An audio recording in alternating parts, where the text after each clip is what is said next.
This program was recorded with a live audience. Please forgive the occasional sound fluctuations.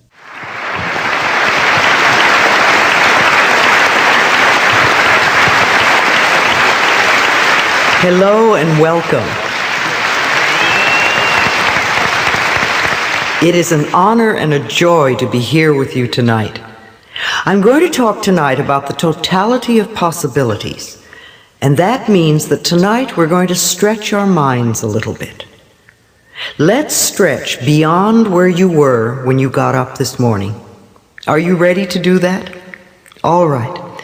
So let's talk about what I call the totality of possibilities. Not just a few possibilities, not a little possibility, but the totality of possibilities. Think about that for a moment. What does that conjure up for you? What do you feel when you hear that? I learned that phrase when I lived in New York City many years ago from one of my early teachers, Eric Pace. He used to talk about the totality of possibilities, and I see it as no limitations at all. Where I am and where you are is the totality of possibilities. Far beyond the limited thinking of our human mind. Our human mind is very small, and it's very limited, and it's what we dwell in now, but it isn't all that we are. Those of us who have been studying for some time, we know we are part of infinite intelligence. Infinite intelligence that is everywhere equally present and knows everything, past, present, and future. And there are possibilities that we can't conceive of with our limited human thinking, but they're there. I mean, after all, spaceships were here when Cleopatra was around. They just didn't know how to get it together. And there's stuff out there right now that we don't know how to get together, but it doesn't mean it's not possible. The totality of possibilities is exactly where we are, and yet most of us sit in our little human minds, and our human mind is always thinking of limitations. Always. It's saying it can't be done that way. Well, why not? There's not enough. We hear that so much, and yet we know that God is unlimited. So how can there be not enough? Nobody's ever done it that way. Well, so what? Now it's time for somebody to do it. I'm not strong enough, young enough, tall enough, good enough.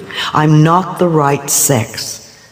How often have we heard, men can't do that, women can't do that? And yet we know that that's nonsense, because for everything we've said a woman can't do, some woman is doing it. And for everything we've heard that a man can't do, there is some man doing it. I don't have the right education. How many times have we bought into that as our limitation? I bought into that for years because I was a high school dropout, and I believed I couldn't think, and I didn't have any mind, and I didn't know anything, and that I wasn't as good as people who'd gone to school. And then one day I discovered that that wasn't true. And when I dropped my limitation, I found that I had an incredible mind, and I could think, and that I could communicate. But I was the one that was limiting me, not anybody else. I remember when I first discovered the Church of Religious Science, and they said to me, if you change your thinking, you can change your life. And I believed it. And then the thing was to find out how to do that. The more I was willing to change my thinking, which is really dropping our limitations, the easier it was to move into the totality of possibilities, which is already here. How about the limitation, I don't have enough money? God knows we've done that one enough. And yet, you know, too often we say, I can't do such and such because I don't have the money. And we limit ourselves at the financial level when what we really want is to do something else. And we do all this struggle for the money which we don't believe we deserve, and we never get to do what we really want. Whereas if we would bypass that limitation and say, I know that where I am is the totality of possibilities and I can experience this, then we could go right toward it. Then the other one that's so wonderful and I really love is, what will the neighbors think? What will the neighbors think? Well, they may not approve. And so what? So what? Who's living your life? Are you living your life for your neighbors? If you go beyond what your neighbors think, you may pick them up. Because when they see what you're doing in your life, they may come to you. Instead of condemning you, they may say, what are you doing? I want to know. Because I see what you're doing. I see how your life is changing. I see where you're prospering. I see where you're healing yourself. Come and tell me what you're doing. When we help ourselves, we can help our neighbors. Where God is, all things are possible. And we know that God is everywhere, beyond the universe. Our minds get so limited. We think sometimes that our neighborhood is everything, or our city is everything, or our state, or our country. And some of us can expand to the whole planet. But then we forget that planet Earth is a tiny little pinpoint in a far-off corner of a minor galaxy. And there are 100 billion galaxies in the universe that we know of. And where God is, all things are possible. And God is everywhere. So how can we limit ourselves to our bodies, or our neighborhood, or anything else? When we stand and say, I can't, or my parents didn't do it, or what would the neighbors think, then we're stuck. When we see something happen, do we immediately go to our preconceived ideas? If you see somebody that is sick, do you immediately start with, oh, poor thing, how you must be suffering? Or do you look at them and see the absolute truth of their being and know that the health of God is within them and can express through them? And this is the true experience for them.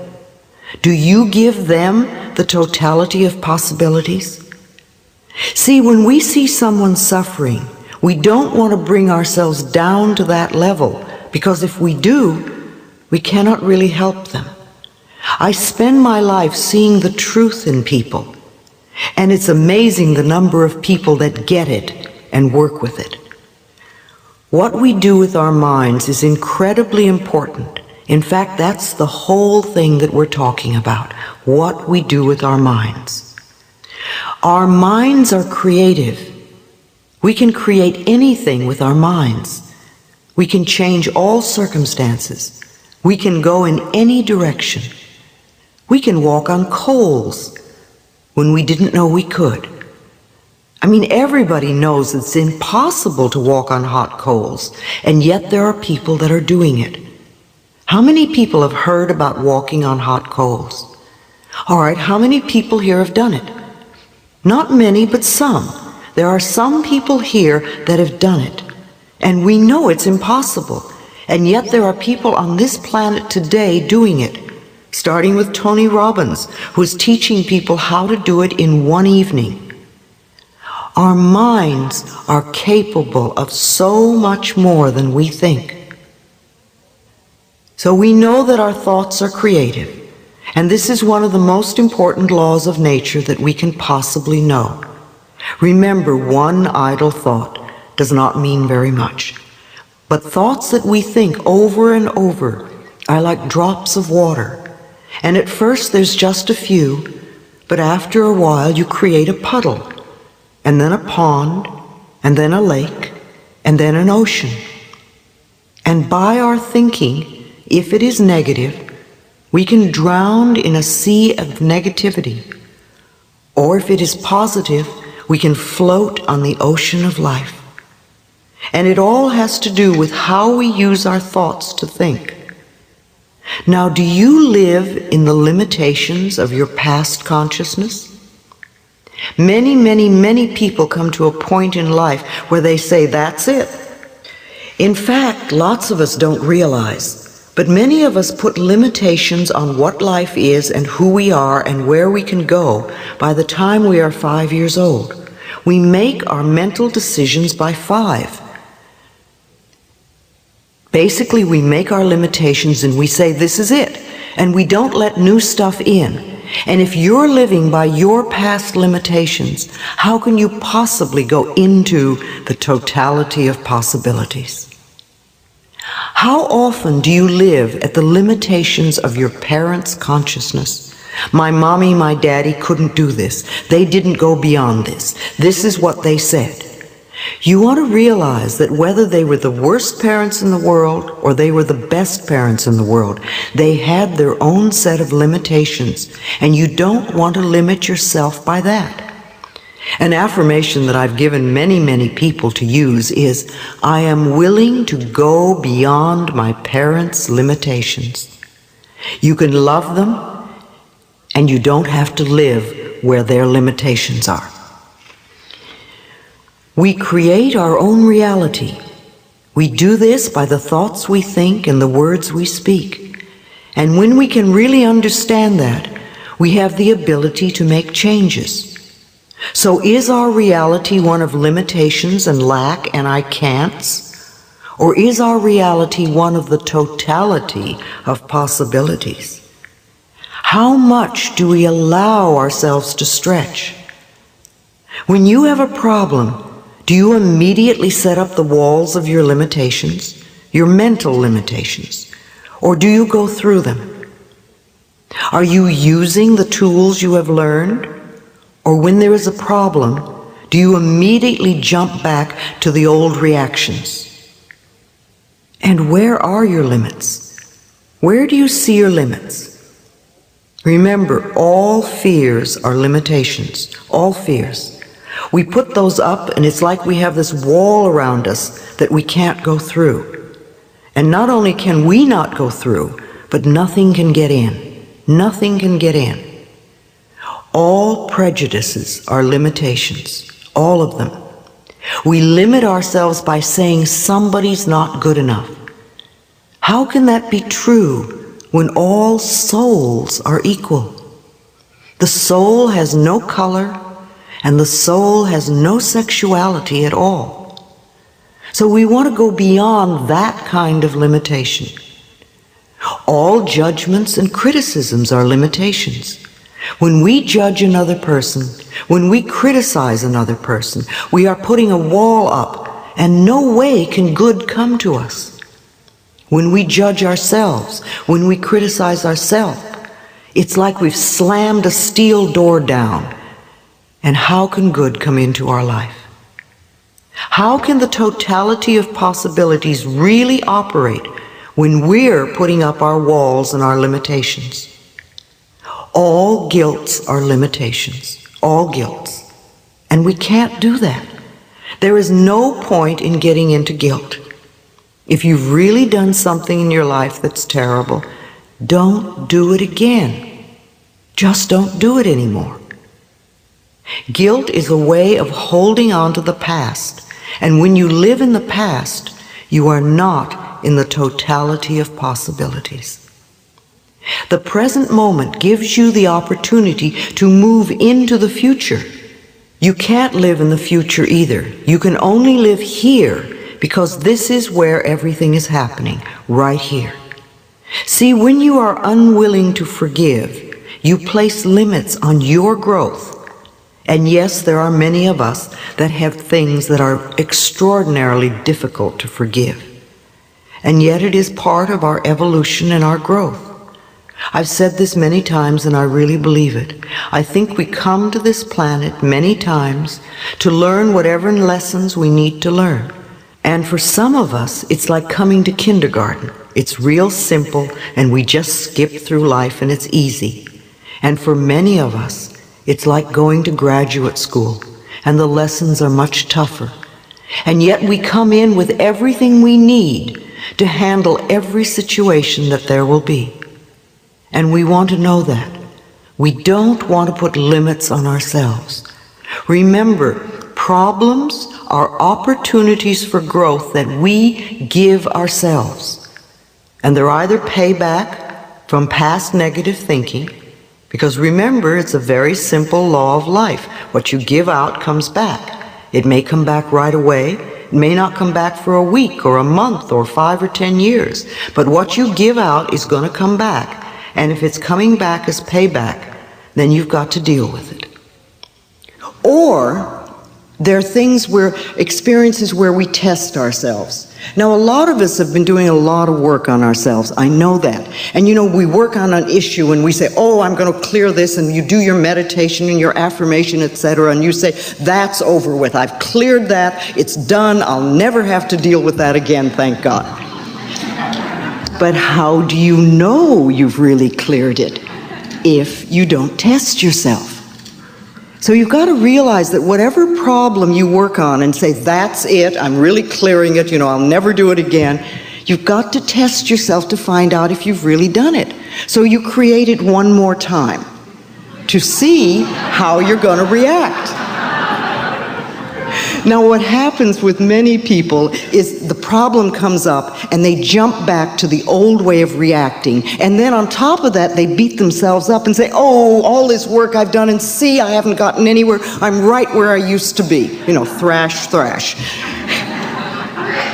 And that many people do that. But what we have to realize is that it's not that. It's a little test to see how are we going to react to it. Are we going to go into our old pattern, or are we going to go into the affirmations that we have learned, the new statements and the new truths about ourselves that we've decided are going to be true for ourselves?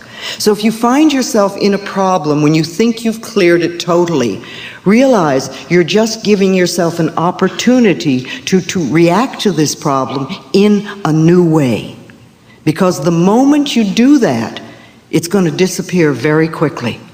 I don't care whether it's a health problem or a finance problem or a relationship problem.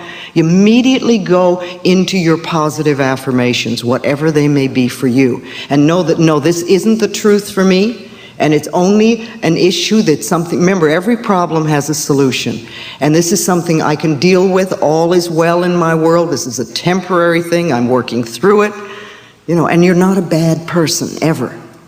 See, do we see only the limits? Do we go into, oh, poor me, here it goes again? Well, if it is a continuous thing, then it means that this is a lesson that we haven't learned yet. That's all it means. So we need to do a little work on it. See, do we see limits, or do we open ourselves to possibilities? Tremendous possibilities. There are so many ways we can do things. Remember, we don't have to always know how things are to be worked out. We just need to be willing. Doesn't matter what the problem is. You don't have to figure out the how, but be willing to change, be willing to let go, be willing to open yourself to something new. We can trust and we can know.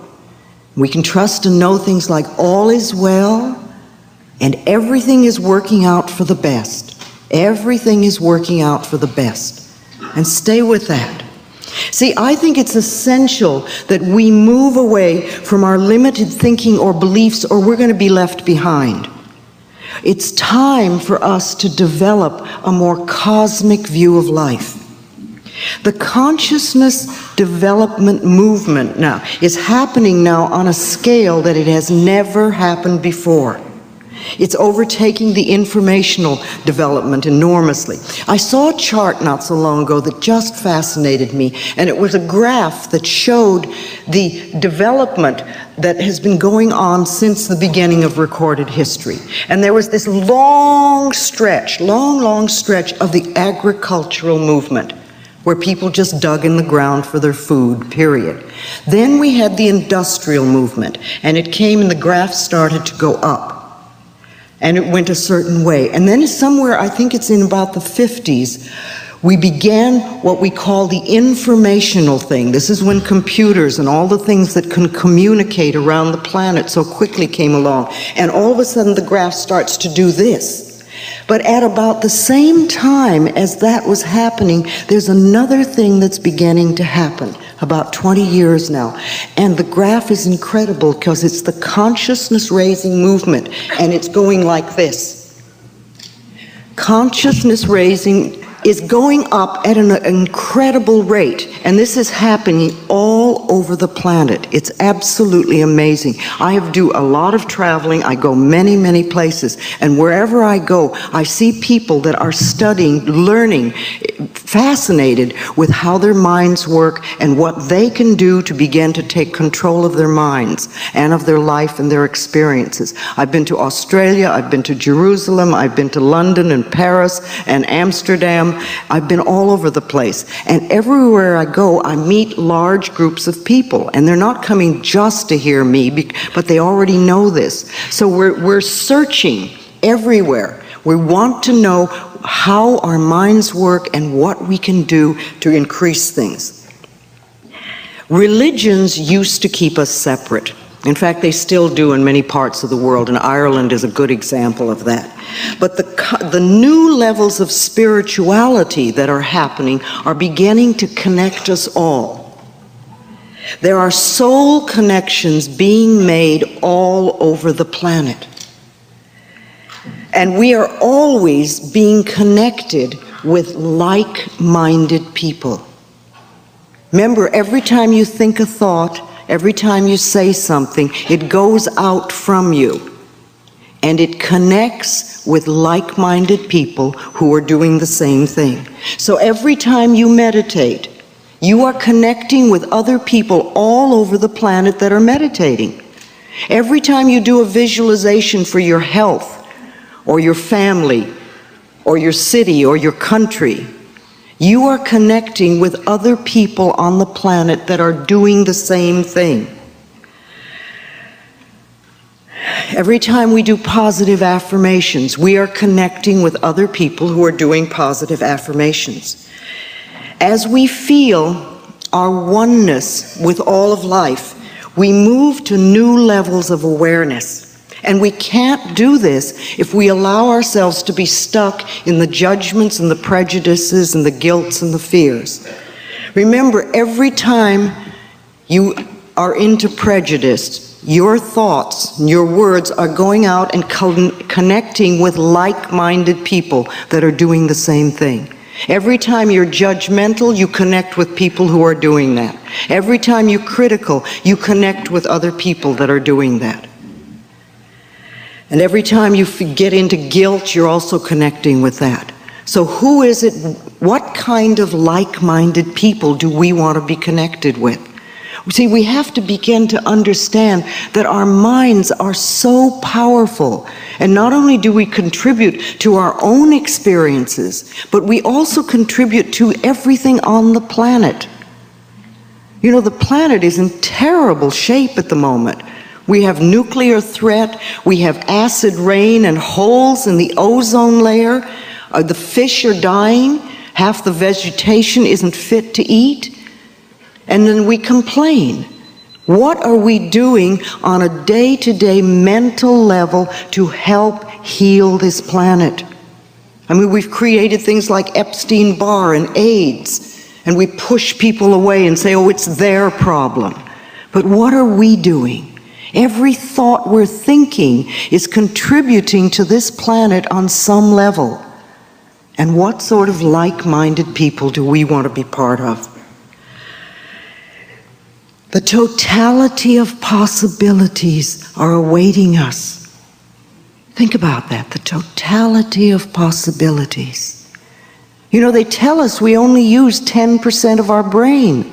And my question always is, what is the other 90% for? What's it waiting for?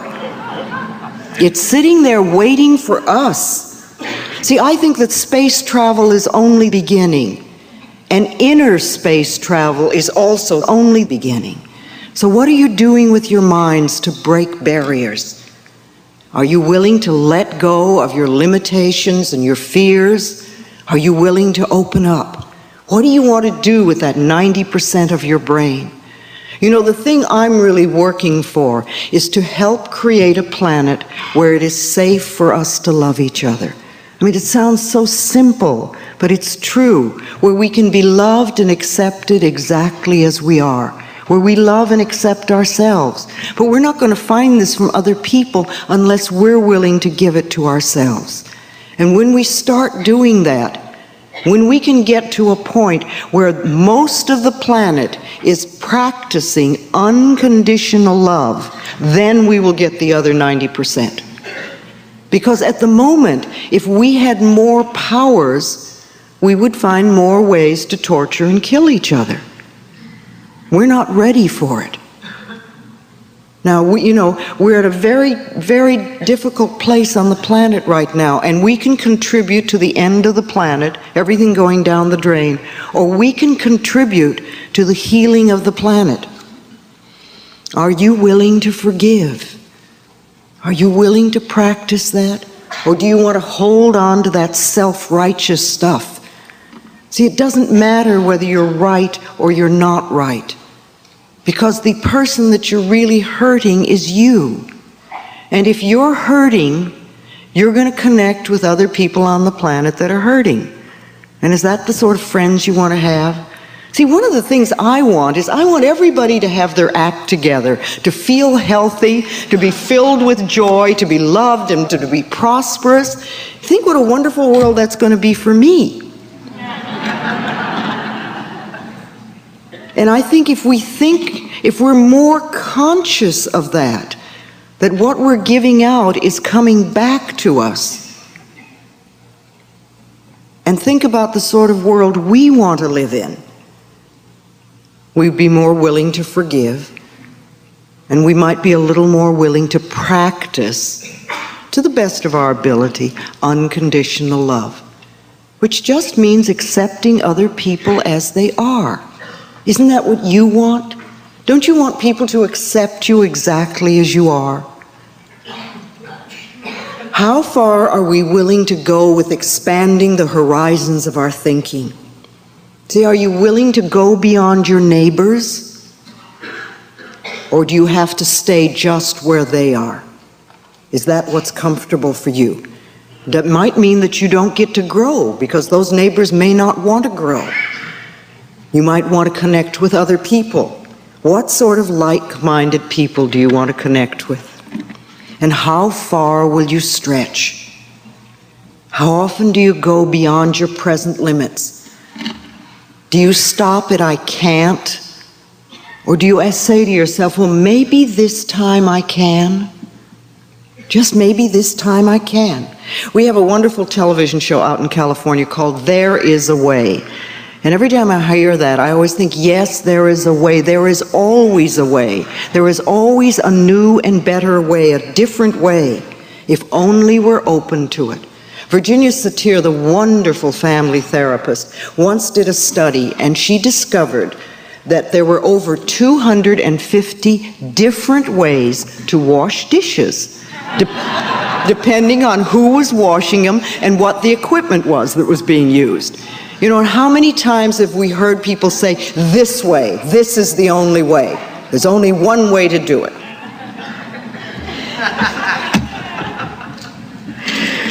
If we open ourselves to learning something new, then we can grow and we change. Or do we already know it all? Trouble with knowing it all is you don't get to grow and nothing new can come in. Do you really accept that there's a power and an intelligence greater than you are? Or do you think you're the whole thing? See, if you think that you're it, then of course you're frightened. Of course.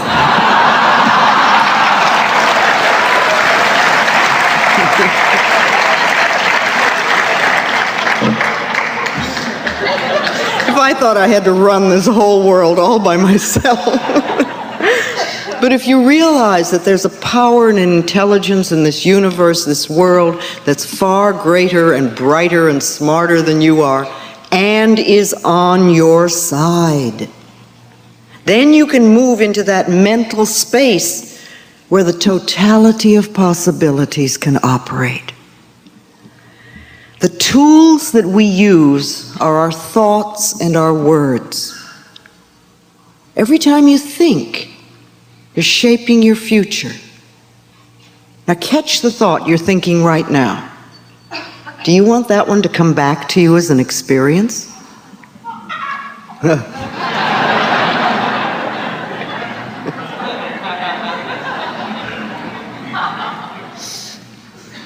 When you catch yourself doing negative thinking, scaring yourself, or being furious at other people, and you catch it, just say to yourself, I don't want to do that anymore. I really don't want to do that anymore. I want to create a really wonderful world for myself. And then start thinking the sort of thoughts and about the sort of world that you would like to live in. See, too often we complain about the world, but we don't talk about what we'd really like. And then think, what can I do in my mind to do that, to help that?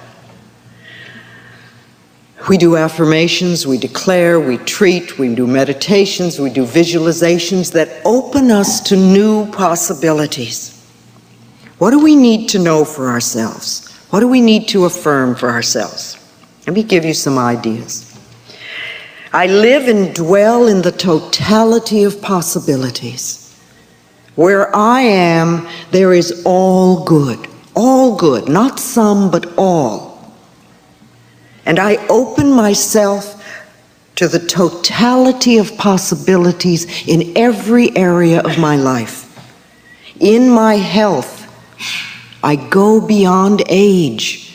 I absolutely refuse to be limited by numbers. I go beyond medical opinion. Because remember, that's exactly what it is. It isn't the truth of your being. It is medical opinion channeled through a particular person, which is the popular belief of the day. I won't be limited by that. I refuse to. I go beyond incurable. Incurable only means that they don't know how to cure it at the moment. It doesn't mean it is incurable. There are all...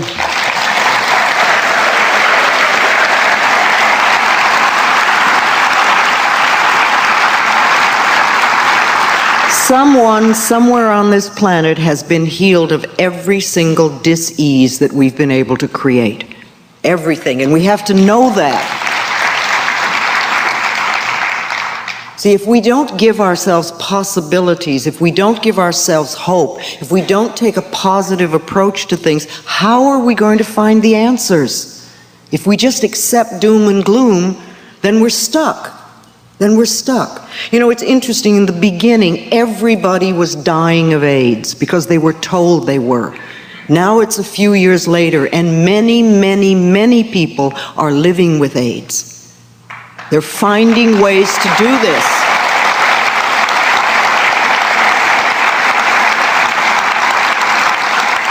And if we know it can be done for some, we can find the ways to do it for more. All right, I go beyond statistics. I am not numbers on a chart. I am a divine, magnificent expression of life, and so are you.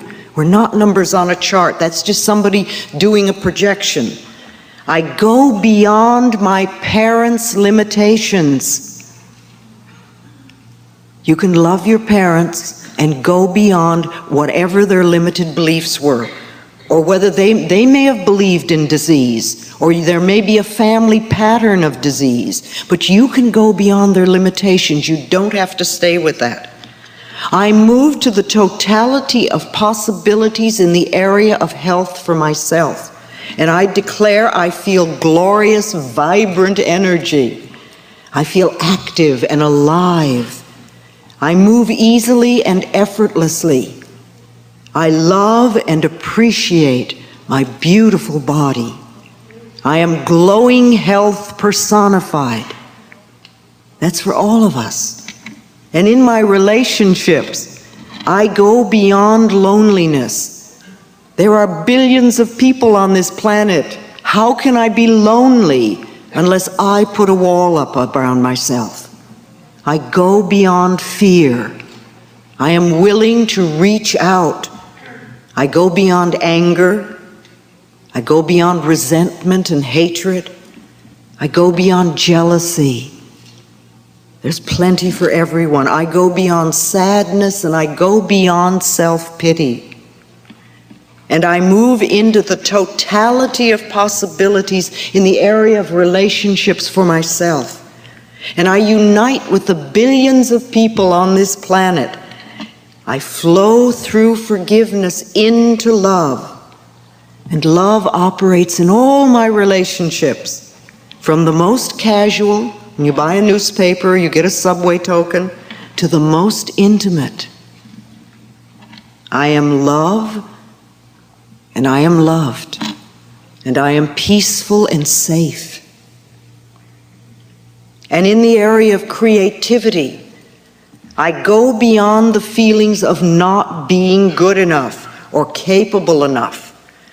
And I release all sense of competition or comparison. We are unique beings in life. There's never been another person like us since time began. So what is there to compare or compete with? All we need to do is be ourselves. I move into the totality of possibilities in the area of creativity for myself. And I allow the creative energy of the universe to flow through me, expressing in ways that are deeply satisfying to me. And whatever I do, it is more than good enough. And in my finances, I go beyond my present income. I know I'm not stuck there. I go beyond the economy. Doesn't matter what they're doing out there. I've said for a long time, my income is constantly increasing. It's an affirmation I've used for a long time. I go beyond my parents' income level. You have a right to earn more than your parents did. Women have a lot of problems with that. Often they find it difficult to earn more than their father did. You can love your father and go beyond his income level. I go beyond any feelings that I do not deserve. And I move into the totality of possibilities in the area of finances for myself. And I accept the totality of financial possibilities. The totality of financial possibilities. I recognize the one source that flows through many channels, and I realize that there is plenty for everyone, including me. You know, I use this image so often of standing before the ocean of life, and you're there with a container in your hand, and the container is up to you, how big you want it to be, and everybody else can be there also. And no matter how much you take, you can't rob the other person, they can't rob you, and nobody is going to drain the ocean dry.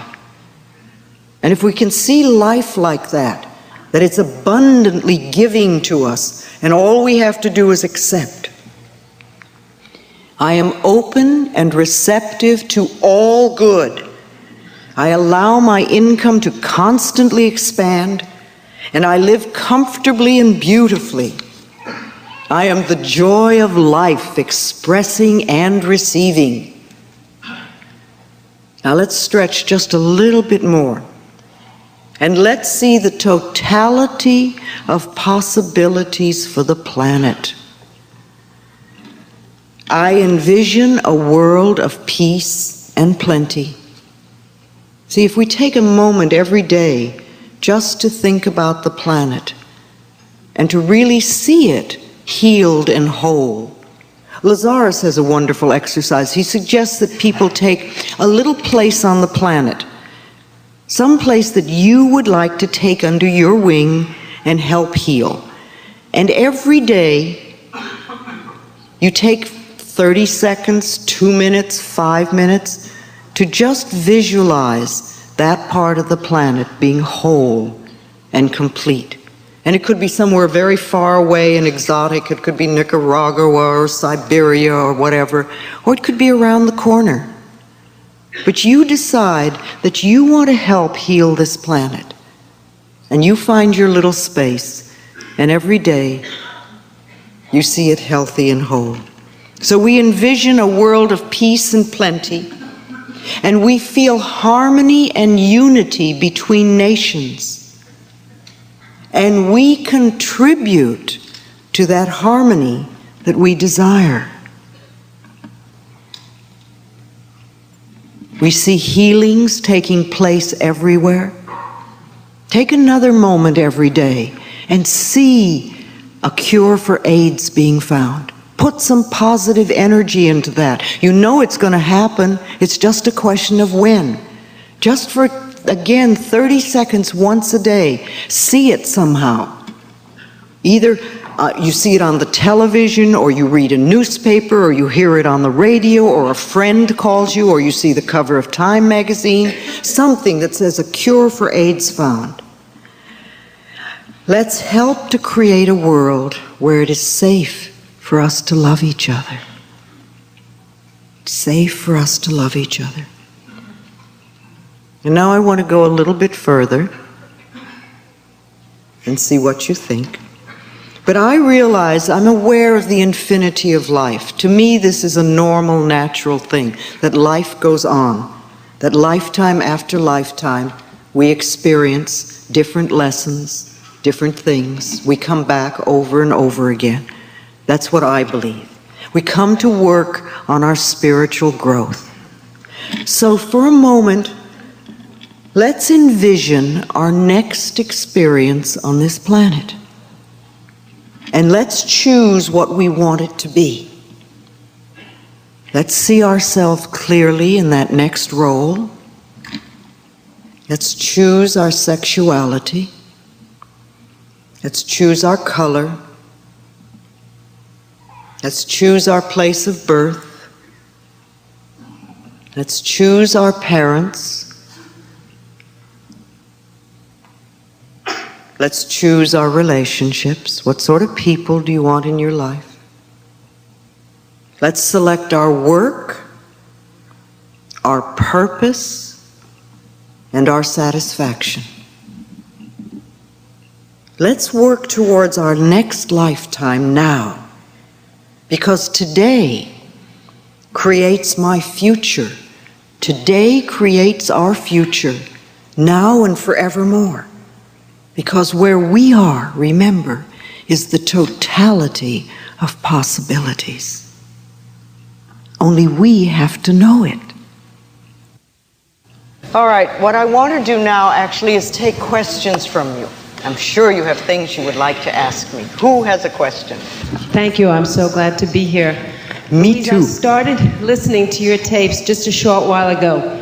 About 6 or 8 weeks ago, I started listening to your morning and your nighttime meditations, and excuse me, there has been a tremendous transformation in my life in a short period of time. My question is, I do listen to them every morning and every night, and I have fear thoughts that if I don't listen to them or I stop listening to them,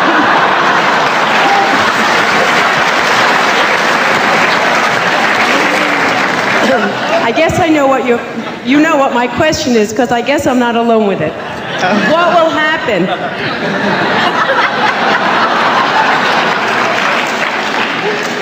First of all, I want you to realize that no book and no tape is going to save you. I mean, you know, people will say to me, oh, your tape saved my life or something, but that's ridiculous. A little piece of tape in a plastic box is not saving your life. It's what you do with it. You know, I can give you ideas, but what you do with it is what's going to count. Remember, I'm not your healer. I'm not your savior. The only person who's going to make a change in your life is you, because you're the only person who lives in your mind.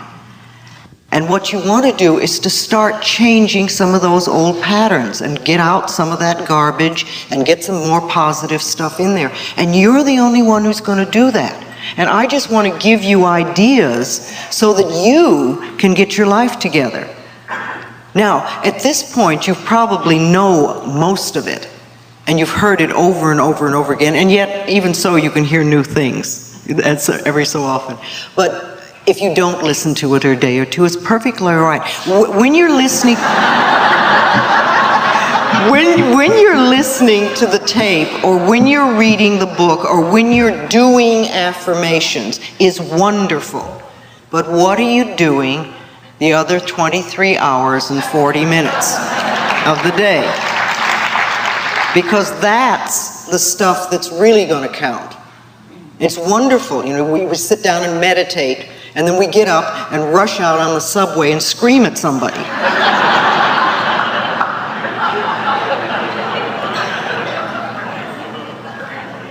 The meditation is wonderful, but the other time is most important too. And I'm sure whatever you're doing is right for you. Keep your goal, and if you concentrate mostly on loving yourself, if every morning when you get up you will say, how can I love myself more? Or go look in the mirror and say, I love you, and I want to love you more today. You know, keep that as a goal, because if you keep centered on that, then the other things will take care of themselves much more quickly. Let's get the gentleman back there. Yes, okay? Kind of move around the room. First of all, I want to thank you for being who you are. You're welcome. You know, I've had my own dark nights of the soul. Tell me about it. My name is Joe. Yes, Joe. I studied to be a Roman Catholic priest at one time. I left because I felt spirituality was more than just religion and making rules and regulations. Mm-hmm.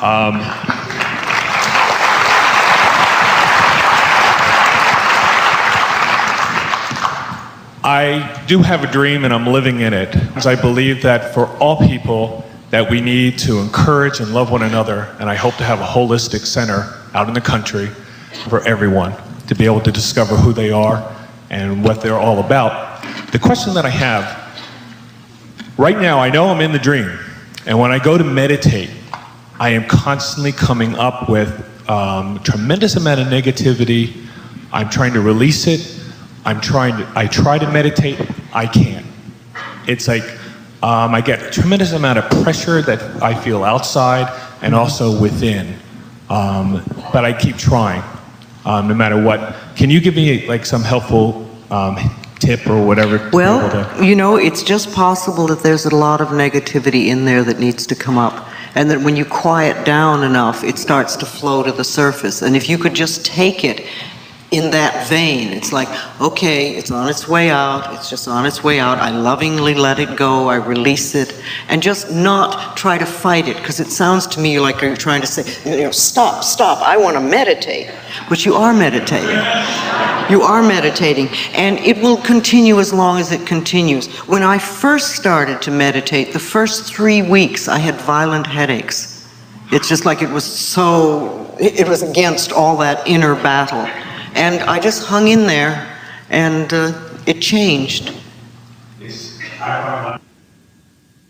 And it changed. I find a lot of times when I try to force it or whatever, okay, that, you know, I can't do anything. No. So I just lay there and fall asleep. You see, meditation to me is creating the space where you can sit down and listen to your own wisdom.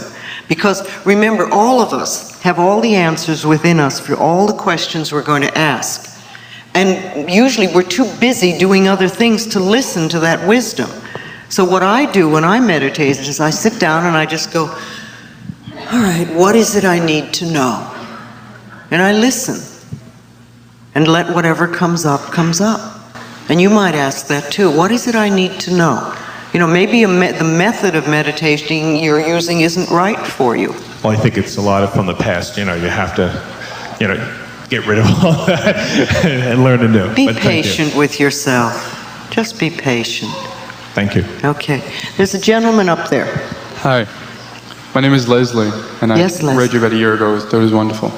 I started law school, and my whole life I did acting, and through my parents' persuasion and what I thought was my own idea, I started law school about a month ago, and I stopped going to class this week.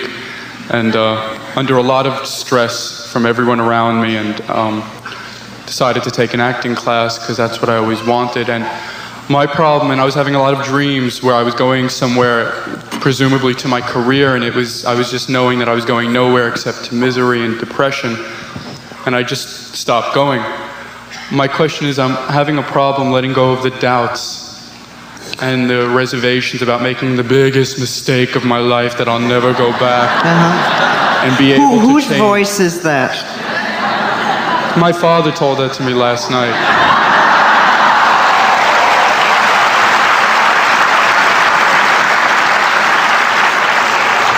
I think there are a few people in this room who really understand where you're coming from.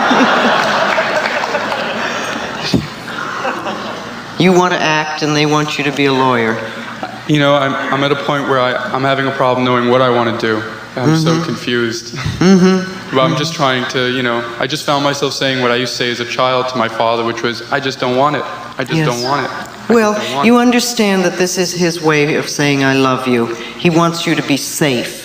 And he believes that if you're a lawyer, you'll be safe and secure. That's what he wanted. That's what he wants. And you have to do what you want, because it's your life.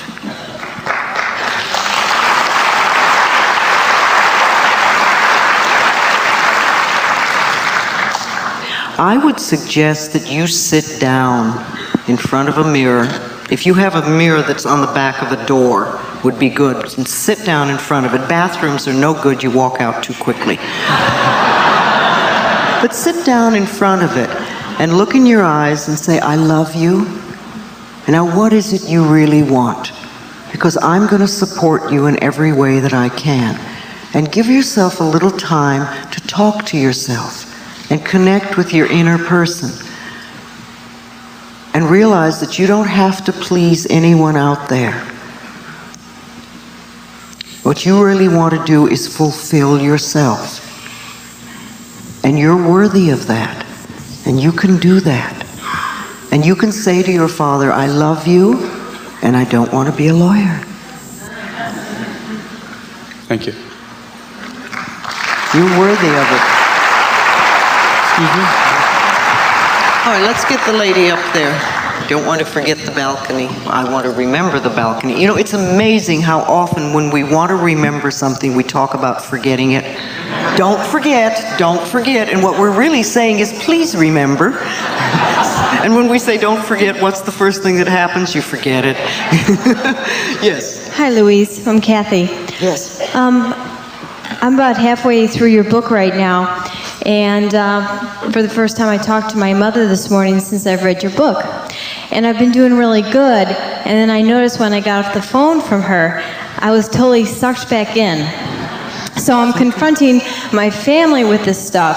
I'm an adult child of an alcoholic, and we're going through a lot of therapy. I think there are a lot of people, a lot of those in this room. Okay. Yes. Yeah. We're going through a lot of therapy and you know, classes with AA and all that stuff. And we're coming up to have a family seminar with the family members only. So what I'm afraid of is talking to them about that stuff and this stuff at the same time. And that's just what I wanted to ask you about. First of all, you know, don't have any expectations and stop projecting. Stay in the now. And know that when it happens, it'll happen for the best. And realize that it's going to be difficult for your parents because they're dealing with a lot of guilt. And guilt brings up defenses.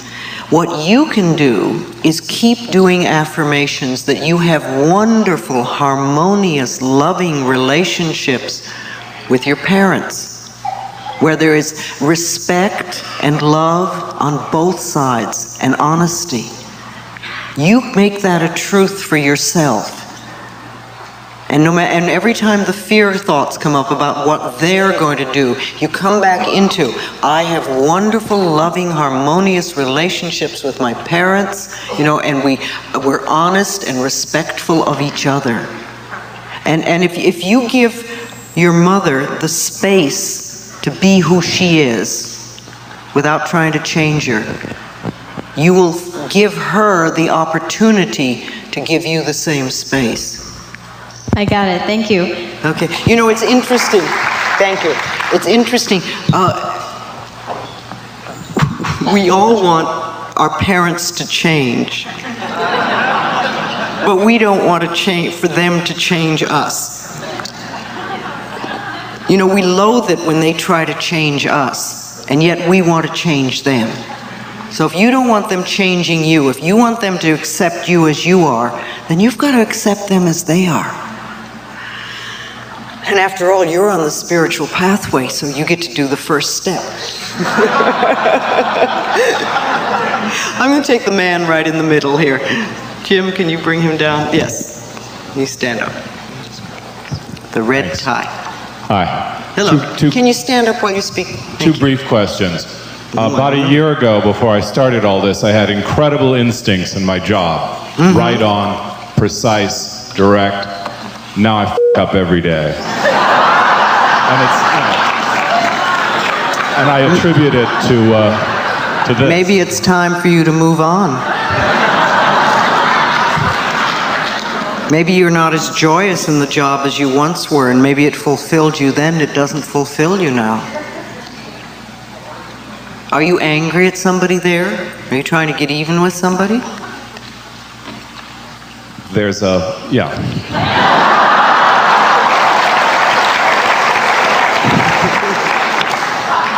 The second question is...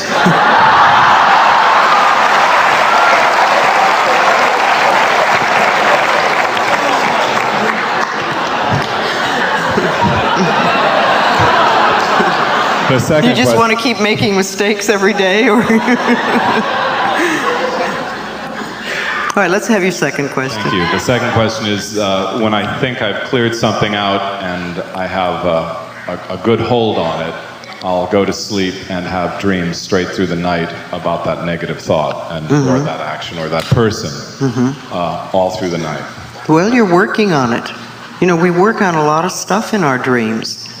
The things that we can't do during waking hours, we do them during sleeping hours. It seems to me that you're creating some chaos at work, and it would be good if you could straighten that out. I don't know exactly what's going on, but again, you can do the same sort of thing I'm telling this lady here, that to affirm for yourself that you always have wonderful, harmonious relationships at work, and people really respect you and are very appreciative of everything you do. You know, you want to create the stuff at work that you want. Thank you. Okay. All right, let's take this man here, and I'll get you next. I wanted to first thank you for the work that you've done. I know you've helped me a lot. And I listen to your tapes every night when I go to bed, and I was afraid tonight when you started talking I'd fall asleep. It's all right. Your subconscious mind would hear everything. You know, you've told me through your tapes and through your book that I am responsible for everything in my life, and I believe that. And tonight you were talking about limitless possibilities, that, you know, that I can achieve anything I want in my life that's going to be healthy and that's going to be good for me. And I think what I find, like, my reaction to that when I sit down and start to visualize, like, what it is that I would really want, you know, like, for instance, for me, dating is a really sensitive issue. It's nothing that I've ever gotten into, and it's something I've denied myself. You know, also having a good career, you know, something that I can enjoy doing. And I find that I'm more afraid of the thought of actually achieving that and actually having that success than I am of, like, it's easier for me to go, my God, nobody wants me, I'm going to be single for the rest of my life. That's a strong affirmation. You know, than to know about it. But, you know, it's easier for me to, like, deal with that in some way than it is to, like, notice that somebody's attracted to me, or when someone offers me a job or an interview, that's more difficult for me to accept than, oh, well, I'll just be, like, waiting on tables until I drop. Can you give me any suggestion about what, you know, well, besides it sounds to me like you have a very strong belief in there that you do not deserve. And I don't know, that probably came from your family somewhere. And on some level, you've got to be willing to let that go and to move beyond that. If you will concentrate on working on loving yourself, you will begin to feel that you deserve, because you will be worthwhile. You see, if other people told you you couldn't have, and then you deny yourself your own love, then the child inside really truly believes that it doesn't deserve anything good. Now, I noticed that I think it's in your program, you have a list of 10 ways to love yourself. People are always saying to me, how do you love yourself? Because I talk about it all the time. And number 1 on the list, the very most important thing, is to stop criticizing yourself now and forevermore. Don't do it ever, ever, ever again.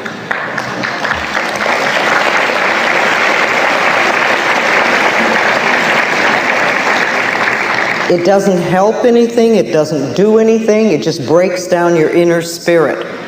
Begin to accept yourself exactly as you are and to appreciate that person. And when you find yourself being critical, then just say, no, I don't want to do that anymore, because I'm really ready to love myself. I'm willing to love myself. I'm willing to get to a point where I deserve good things in life. And the other affirmation to add always for yourself is, I am safe. I am safe. All is well. I am safe. All is well. I am safe. And breathe a lot. Have you ever been rebirthed? Have you ever had that experience? I have an intuitive feeling that might be very good for you. And if it comes your way, try it once and see if it doesn't help you break through that armor that you have there. Okay? Okay? Let's take the lady in the middle, the dark-haired lady. I've been using your tapes for almost 2 years, and I want to make a plug for Heal Your Body. I love my body. That little meditation book I use twice a day, it's wonderful. Thank you. I've done a lot of growing in 2 years, but I still fall back into the sick little child syndrome. And right now I have an opportunity at the office, through my artwork, and through my relationship, to really grow, and I am growing, but I still feel sick. You know, I still fall back into this. I was sick as a child at 2, and I have many physical ailments. And I push myself to do really what I want to be doing, and I'm doing it. Did that get you love and affection when you were little and sick? Yeah. Can you get love and affection in a more positive way? Can you be grown up enough to ask for it? Ooh. Ooh, I don't know. I do begin to love myself for the very first time through using this material, and I'm very grateful to you for that. I just would like to feel, I guess, more safe in taking the risk and doing what I want to do. Okay. It sounds like you need to grow up a little bit. You know, when anything goes off, you run right back to being a 2-year-old.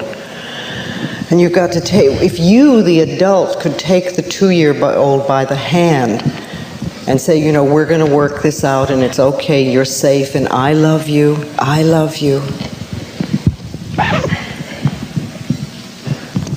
Thanks. You've got all the tools, it's just a question of you doing it now. You just have to do it. All right, the blonde lady over here.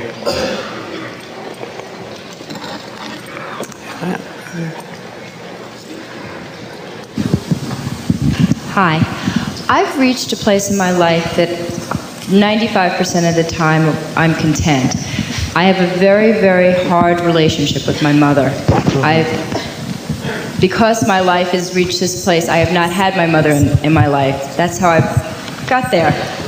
Anyway, she now wants to come back. I mean, she wants to talk, she wants to be my friend, and I'm content without her. I just don't want to talk because of where I am and what I have at this point. Well, can you tell her that you're not ready for that yet? Yeah, but she doesn't want to hear it. Well, she absolutely does not. And I'm not angry because I know we're two different people. I understand what her needs are, but her needs do not concur with what my needs are. Then you have to just tell her that. Tell her that you're just not ready for that yet and that you need some time. I think it's going to take my whole life. I mean, you're making a limitation on that. But I mean, you have a right to tell her that you're just not ready to do that yet, and let it pass. No matter what the subject is, we can always approach it in a way that supports us.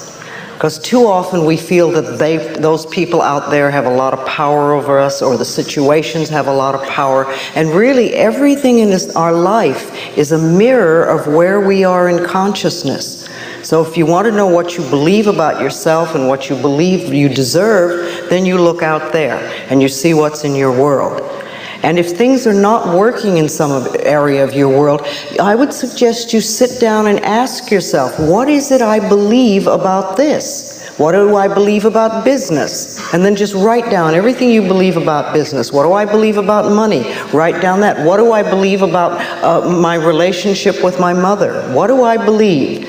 And put everything down on paper and look at it. And then look at all the things that are negative and realize that those are the beliefs that you have in yourself that are keeping you from flowing in that area. So take each individual statement and begin to turn it into a positive.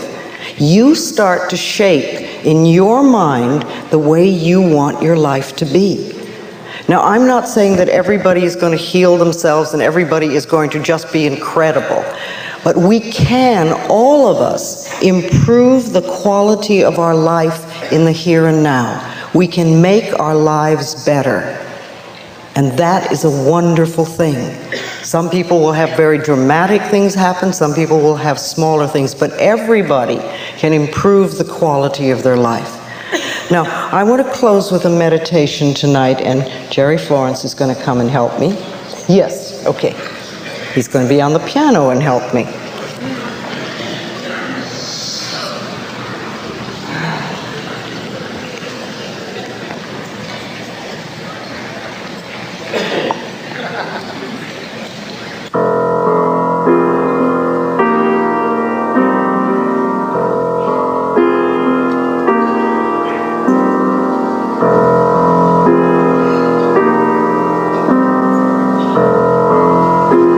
Just take a nice deep breath. Some of you know me well.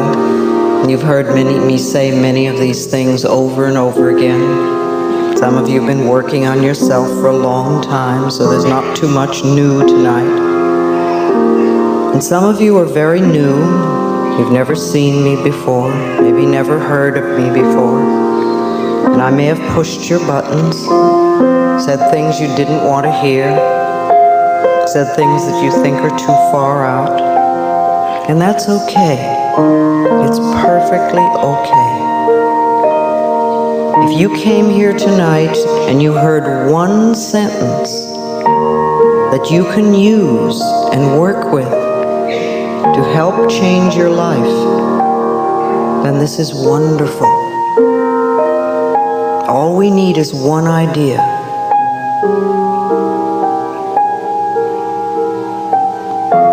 On this planet, we can be in a circle of hate, or we can be in a circle of love and healing. And I don't know about you, but I choose to be in a circle of love. I'd like you to reach out your hands and take the hand of the person next to you.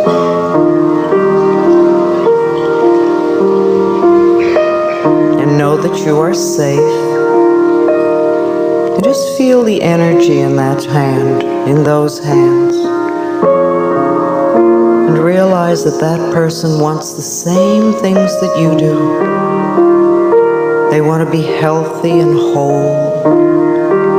They want to love and be loved. They want to express themselves creatively in ways that are fulfilling. They want to prosper, and they want to be peaceful and safe.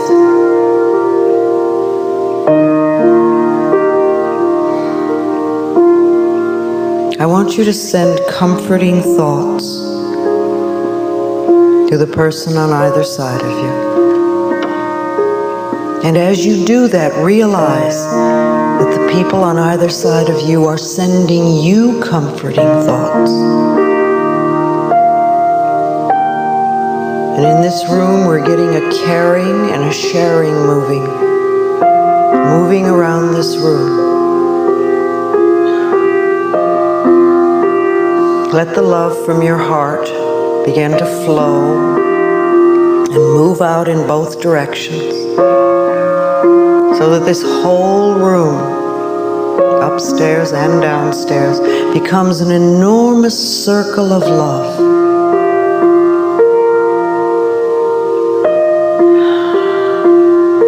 Feel it moving and feel yourself part of this circle. Now find that little place on the planet that you would like to help heal. And see it very clearly in your mind's eye. And see it as healed and whole. The people at peace, with plenty of food. See it harmony there.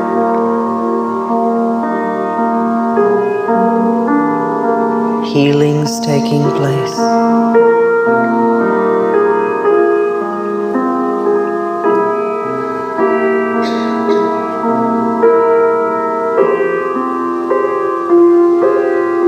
And not only your little corner of the world that you want to help heal, but let's take the whole beautiful blue-green planet into our heart and send it love.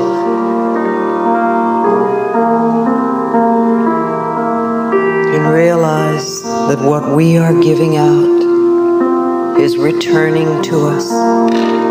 We are connecting with other like-minded people. And we are contributing to the healing of the planet. And there are other people out there that are sending us love. So we give and we receive.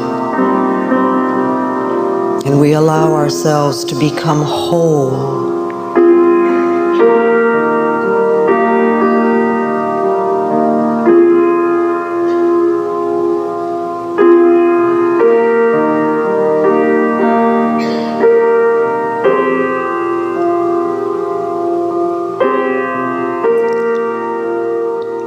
So it is.